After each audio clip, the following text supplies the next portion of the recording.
الحمد لله رب العالمين. الحمد لله الواحد القهار الفرد الصمد الذي لم يلد ولم يولد ولم يكن له كفوا أحد، وأشهد أن لا إله إلا الله وحده لا شريك له، وأشهد أن سيدنا وحبيبنا وشفيعنا محمدا عبده ورسوله صلى الله تعالى عليه وعلى آله وأصحابه ومن تبعهم بإحسان إلى يوم الدين. يا أيها الذين آمنوا اتقوا الله حق تقاته ولا تموتن إلا وأنتم مسلمون. يا أيها الناس اتقوا ربكم الذي خلقكم من نفس واحدة وخلق منها زوجها وبث منهما رجالا كثيرا ونساء، واتقوا الله الذي تساءلون به والأرحام إن الله كان عليكم رقيبا. يا أيها الذين آمنوا اتقوا الله وقولوا قولا سديدا يصلح لكم أعمالكم ويغفر لكم ذنوبكم، ومن يطع الله ورسوله فقد فاز فوزا عظيما. أما بعد، عباد الله، حيا الله هذه الوجوه المشرقة النيرة المتودئة، زكى الله هذه النفوس الطاهرة النقية، شرح الله هذه الصدور الطاهرة. أسأل الله أن طبتم وطاب سعيكم وممشاكم وتبوأتم من الجنة منزلا، وأسأل الله العلي العظيم الذي جمعنا في هذا البيت المبارك وفي هذه الساعة المباركة على طاعته، على غير أرحام تجمع بيننا ولا أموال نتعاطاها، أن يجمعنا في الآخرة في مستقر رحمته وفي دار مقامته، إنه ولي ذلك ومولاه. عباد الله، فما زال حديثنا موصولا بإذن الله سبحانه وتعالى حول ميلاد نبي الله عيسى عليه السلام. قال الله تبارك وتعالى: يا أيها الناس إنا خلقناكم من ذكر وأنثى وجعلناكم شعوبا وقبائل لتعارفوا إن أكرمكم عند الله أتقاكم إن الله عليم خبير. Alhamdulillah, louange à Allah, le Seigneur de l'univers. Louange à Allah, le dominateur suprême. Louange à Allah, l'unique dans son genre. Louange à Allah qui n'a pas engendré, n'a pas été engendré non plus. Et nul n'est égal à lui. J'atteste qu'il n'y a de divinité digne d'être adorée en dehors d'Allah, l'unique sans égal ni associé, et que notre illustre messager Muhammad sallallahu alayhi wa sallam est l'envoyé d'Allah ainsi que son serviteur. Que la paix, le salut et la bénédiction d'Allah soient sur lui, sur sa famille, sur ses compagnons, ainsi que sur quiconque le suivra sur cette voie salutaire jusqu'au jour du jugement dernier. serviteurs d'Allah, je vous exhorte ainsi que moi-même en premier à la crainte d'Allah. À ce sujet, Allah le Très-Haut nous dit: ô vous qui avez cru, craignez Allah de la meilleure des craintes et ne mourrez qu'en état de la pleine soumission. Et Dieu le Très-Haut, il nous dit: ô hommes, craignez votre Seigneur qui vous a créé d'un seul être, c'est-à-dire de votre père Adam. Et de celui-ci a créé son épouse, c'est-à-dire votre mère Hawa. Et de ces deux a fait répandre sur terre beaucoup d'hommes et de femmes. Craignez Allah au nom duquel vous vous implorez les uns et les autres. Et craignez de rompre le lien parental, car Allah vous observe parfaitement. Dieu le Très-Haut, il nous dit: ô vous qui avez cru, craignez Allah et parlez avec droiture, afin qu'il vous améliore vos actions. Il vous pardonne vos péchés. Et quiconque obéit à Allah et à son messager obtient surtout la grande réussite. Serviteurs d'Allah, chers croyants, chères croyantes, notre sermon d'aujourd'hui va se dérouler par la permission d'Allah comme prévu, c'est-à-dire la suite du sermon du vendredi passé, à savoir la naissance miraculeuse du prophète Isa, Jésus, que la paix d'Allah soit sur lui. Chers frères, chères sœurs en islam, le seul homme dans l'histoire qui a été attribué à sa mère, il s'agit de Nabiyullah Isa. Lorsqu'on le nomme, on dit directement Ibn Maryam. Il est le fils de Maryam, car il n'a pas eu de père.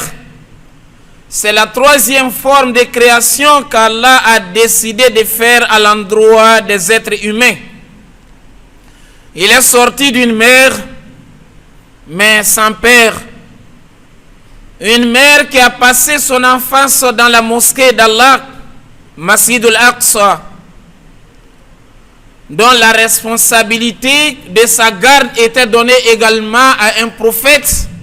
Il s'agit du prophète d'Allah, Zacharia. Une femme qui n'a pas connu la turpitude, qui n'a pas connu les débauches, qui n'a pas connu la prostitution, qui n'a pas connu les rues, mais elle a consacré tout son temps dans la mosquée d'Allah subhanahu wa ta'ala, en train d'adorer Allah subhanahu wa ta'ala. Alors Isa alayhi salam va sortir de cette mère. Elle figure parmi les grandes dames que le messager a mentionnées, qui sont Maryam, la mère de Isa, Asiya, la femme de Pharaon, Khadija, l'épouse du prophète Muhammad sallallahu alayhi wa sallam, Aïcha, également une épouse du prophète, et Fatima, la fille du prophète. Maryam, elle figure dans cette grande liste. Nous avons dit ici le vendredi passé que lorsque la douleur de l'enfantement a frappé Maryam, elle est sortie de la mosquée. Elle est allée hors de la ville. Elle allait s'adosser à un dattier palmier. Et qu'est-ce qu'elle a dit? Elle dit: malheur à moi, il fallait que je ne puisse pas venir dans ce bas monde. Il fallait que je puisse mourir avant aujourd'hui pour ne pas subir ce que je suis en train de vivre maintenant. Et en ce moment, Maryam était confrontée à 3 difficultés. La première de ces difficultés, qu'au-delà des autres même, il s'agit de la peur de honte. Elle avait peur. Si elle mettait au monde ce bébé qui n'a pas de père, elle serait en ce moment traitée d'une prostituée. Car les hommes n'allaient pas avoir la facilité d'encaisser ou de croire à ce miracle qu'Allah subhanahu wa ta'ala a opéré à travers elle. La deuxième difficulté, c'est que Mariam était dans le besoin de manger et de boire. Elle avait faim, elle avait soif. Chers frères en islam, Mariam, dans cet état de difficulté, Allah subhanahu wa ta'ala fera parler pour la toute première fois le bébé qui doit venir au monde. La parole venant de Isa alayhi salam, avant même sa naissance ou lors de sa naissance, pour apaiser les soucis de sa mère, lorsqu'elle était sous le dattier, lorsqu'elle était presque désespérée de la vie, lorsqu'elle souhaitait même la mort que la vie, au moment dont elle a dit Ya laytani mittu qabla hadha wa kuntu nasyan mansiya. Oh malheur à moi, hélas, il fallait que je ne puisse pas être parmi les vivants de ce bas monde, où il fallait que je puisse mourir avant aujourd'hui. Fanadaha min tahtiha Allah tahzani qad ja'ala rabbuki tahtaki sariya. Voilà, elle entend une voix. Et la voix, sur la parole authentique de ce qui a été dit dans les livres de tafsir, et c'est d'ailleurs la position de Shinqiti dans Adwaul Bayan, il dit c'est la déclaration de Isa alayhi salam lors même de sa naissance. Mais ce n'est pas l'ange. Qu'est-ce qu'il va dire? Allah tahzani, ma mère, n'aie pas peur, ne crains pas, ne te soucie pas. Qad ja'ala rabbuki tahtaki sariya. Allah a fait sortir non loin de toi, un peu plus bas de là où tu te trouves, une source, une rivière qui va te permettre de te purifier, qui va te permettre de faire tes besoins, qui va te permettre de boire. وَهُزِّي إِلَيْكِ بِجِزْعِ النَّخْلَةِ تُسَاقِطْ عَلَيْكِ رُطَبًا جَنِيًّا. Et le palmier dattier essaie de secouer avec ta force minime. Tu verras qu'il y a des dattes qui vont tomber. Ces dattes vont te servir à manger.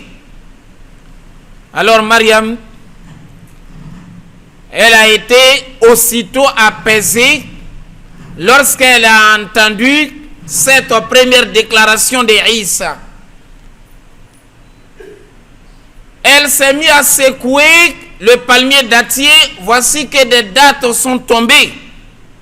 Et des dattes fraîches, des dattes mûres, des dattes bien formées.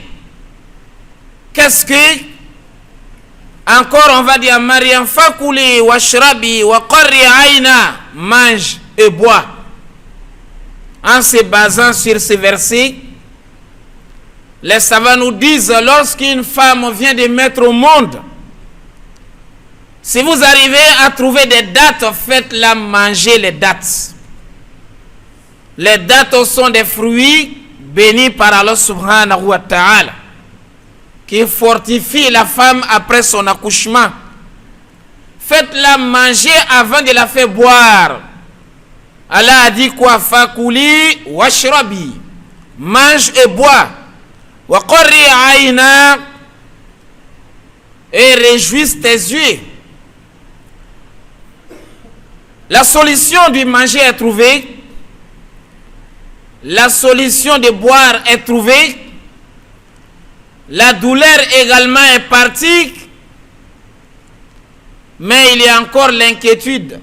Qu'est-ce qu'elle dira à son peuple? la solution toujours sera donnée.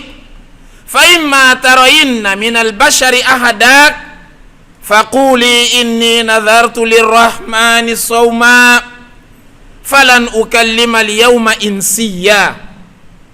Lorsque tu vas rencontrer un homme, tout être humain avec ce bébé, et ils seront étonnés parce que personne n'a entendu parler de ton mariage. Et on sait que tu n'es pas une prostituée. Les gens seront dans l'étonnement. Alors dis-le, moi je suis un jeune, je n'adresse pas de paroles à quelqu'un. Alors interrogez ce bébé. Le bébé qui vient de naître. C'est ce bébé qui va faire une déclaration. Car le miracle qui vient d'arriver, qui est donné la naissance à un enfant d'une mère sans père, ne peut être justifié que par un autre miracle. Rien qu'avec la justification de Mariam, les gens ne pourront pas croire. Et il faut un autre miracle pour pouvoir amener les gens à croire ce qui est la réalité des choses. Lorsque tu vas rencontrer des gens, laisse la parole au bébé. Mariam, après son accouchement, après avoir mangé et boire, après sa pureté, elle a amené le bébé. Elle va vers sa famille. فَأَتَتْ بِهِ قَوْمَهَا تَحْمِلُ. Elle a amené le bébé vers son peuple, vers ses parents. Les parents qui n'ont pas connu Mariam sur un mauvais chemin. Sa famille également était une famille pieuse. Elle amène le bébé vers les parents. قالوا يا مريم لقد جئت شيئا فريا. Mariam, tu as vraiment fait une chose monstrueuse. Mariam, tu as commis une chose blâmable, grave. Ils ont déjà commencé à accuser la pauvre dame, la pauvre jeune fille. Mariam, Ya ukhta Haruna, ma kana abuki imra'a saw, wa ma kanat ummuki baghiya. Oh sœur de Haroun, la sœur de Haroun qu'on a connue sur le droit chemin, qui était également un homme pieux, qui craignait Allah. Toi Mariam, la sœur de Haroun, ton père n'était pas un mauvais homme. Ta mère n'était pas une prostituée. Mais comment as-tu trouvé ce bébé sans un père? Alors Mariam, elle a fait signe à son peuple. Interroger le bébé. Moi aujourd'hui je gêne. Dans les conditions de leur gêne, et quand ils gênaient, ils ne parlaient pas. C'est pas comme le gêne de la communauté du prophète Muhammad sallallahu alayhi wa sallam. Et lorsqu'il gênait, tu ne manges pas, tu ne bois pas, tu n'adresses pas des paroles à quelqu'un. Mais dans nos gênes à nous, lorsque tu as gêné du matin jusqu'au soir, tu as refusé d'adresser la parole aux gens, tu as fait une mauvaise chose. Ça ne fait pas partie des conditions du gêne de la communauté du prophète. Alors, Mariam a dit, moi je ne parle pas aujourd'hui à quelqu'un car je suis en jeûne, mais plutôt demander à ce bébé. Elle a fait signe, interroger le bébé. Fa'asharat ilay. Qalu kayfa nukallimu man kana fil mahdi sabiyya. Ils disent, comment allons-nous interroger un bébé dans son berceau? Tu te moques de nous. Comment nous allons demander un bébé qui est dans le berceau? Est-ce que ce bébé il peut se prononcer? Alors ici, Isa alayhi salam, il va prendre la parole. Il va se déclarer avec 10 phrases. Ces 10 phrases répondent aux humains, ceux qui ont dit qu'il est Dieu. Il est le fils de Dieu. Il est même un enfant hors mariage. Isa, il s'est déclaré et il a donné la position d'Allah subhanahu wa ta'ala, le miracle opéré par Allah subhanahu wa ta'ala dans les paroles claires de Isa alayhi salam.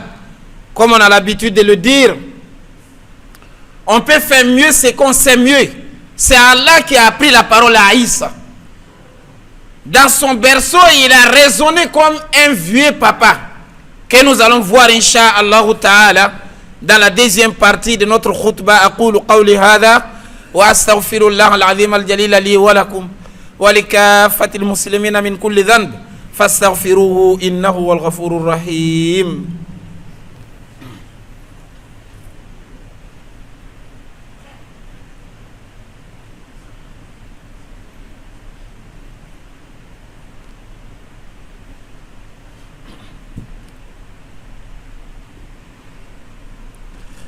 الحمد لله رب العالمين والعاقبة للمتقين ولا عدوان إلا على الظالمين وأشهد أن لا إله إلا الله وحده لا شريك له وأشهد أن محمدا عبده ورسوله أما بعد قال إني عبد الله. Nabi Isa, il prend la parole le jour même de sa naissance. Et il s'adresse au peuple d'Israël, ceux-là même qui comprenaient les choses difficilement. Et il se laissait dominer dans leur entêtement. Il leur dit, Inni Abdullah, moi je suis le serviteur d'Allah. Moi je suis le serviteur d'Allah.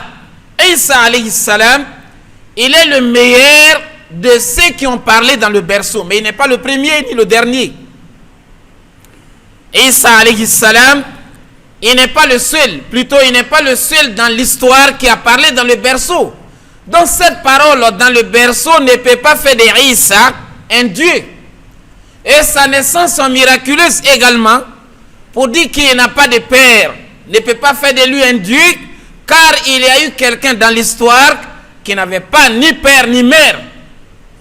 Donc la création d'Adam est plus difficile que la création d'Isa. La création des cieux et la terre est plus difficile que la création d'Adam. Antum ashaddu khalqan amis sama'u banaha. La création des cieux est plus difficile que la création d'Adam.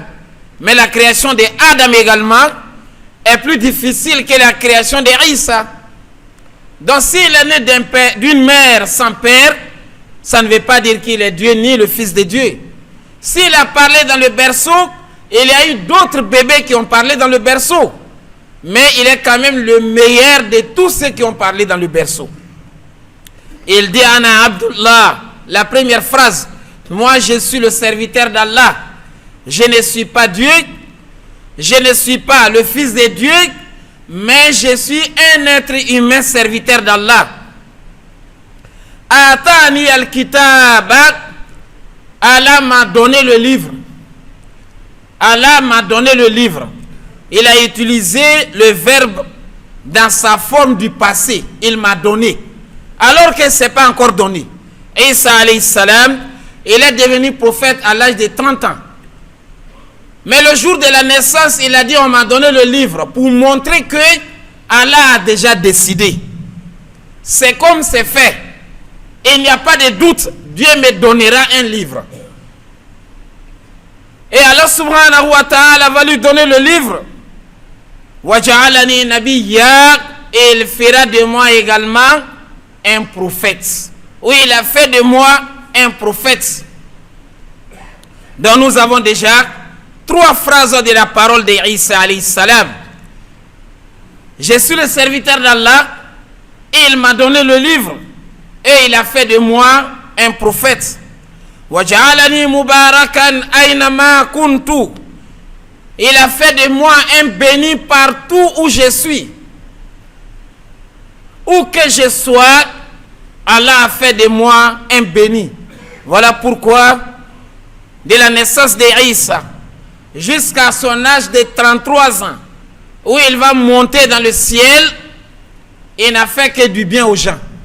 Les gens n'ont fait que profiter du bien d'Isa alayhi salam. Isa alayhi salam, il a tellement rendu service aux gens durant la petite durée du temps qu'il a passé sur terre, qu'on ne peut pas imaginer. Il a dit, je suis béni par Allah subhanahu wa ta'ala. Wa usani bis salati wa zakati ma dumtu hayya. Cinquième phrase, il dit, Allah m'a ordonné d'accomplir la salat, la prière. Ne joue pas avec la prière, mon frère, ma soeur. Depuis Nabi Isa, il priait. Il dit, Allah m'a ordonné la prière. La relation directe entre l'être humain et son Dieu créateur. Wa zakati, il m'a aussi ordonné la zakat, c'est-à-dire faire du bien aux autres. Penser aux autres lorsqu'Allah t'a facilité les moyens. Ce que tu donnes aux gens, c'est ce qui est pour toi.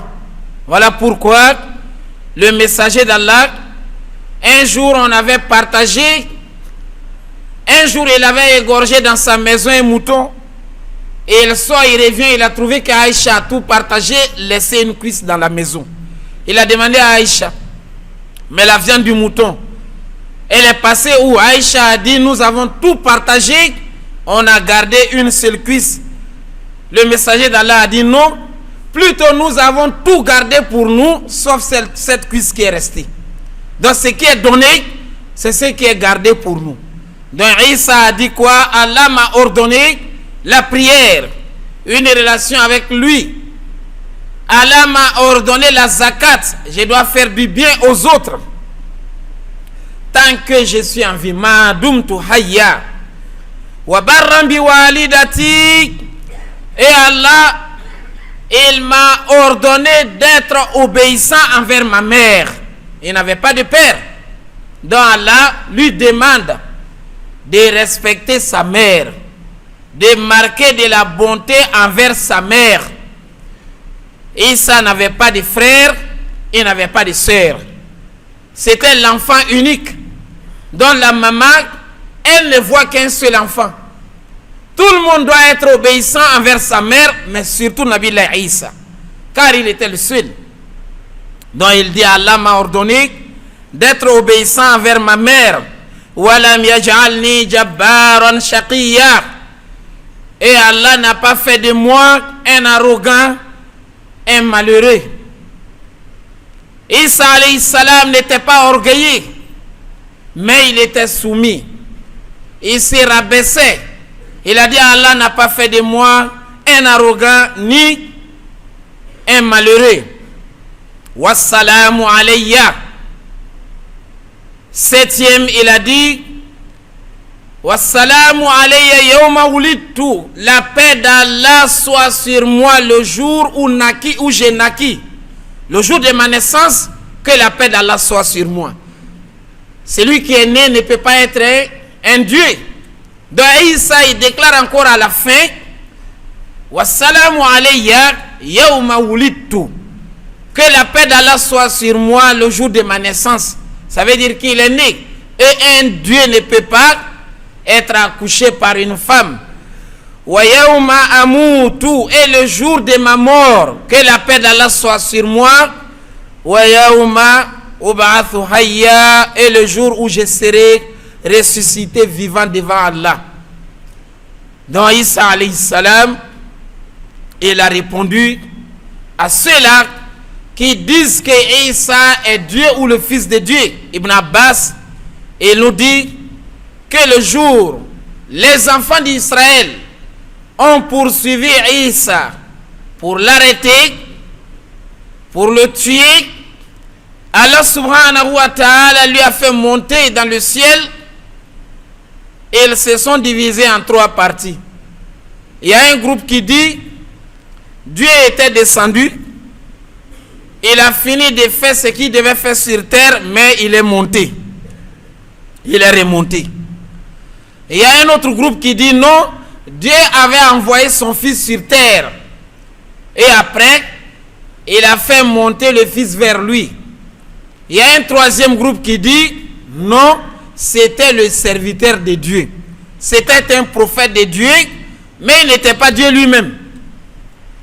Les deux groupes se sont mis à tuer le groupe qui était sur la vérité, c'est-à-dire ceux qui ont dit c'est Dieu lui-même, et ceux qui ont dit il était le fils de Dieu, se sont mis ensemble pour combattre les musulmans qui ont dit qu'il était le serviteur de Dieu, jusqu'à ce qu'ils ont affaibli les musulmans. C'est jusqu'à l'avènement du prophète Mohammed sallallahu alayhi wa sallam que le messager d'Allah est venu encore prêcher le monothéisme pur.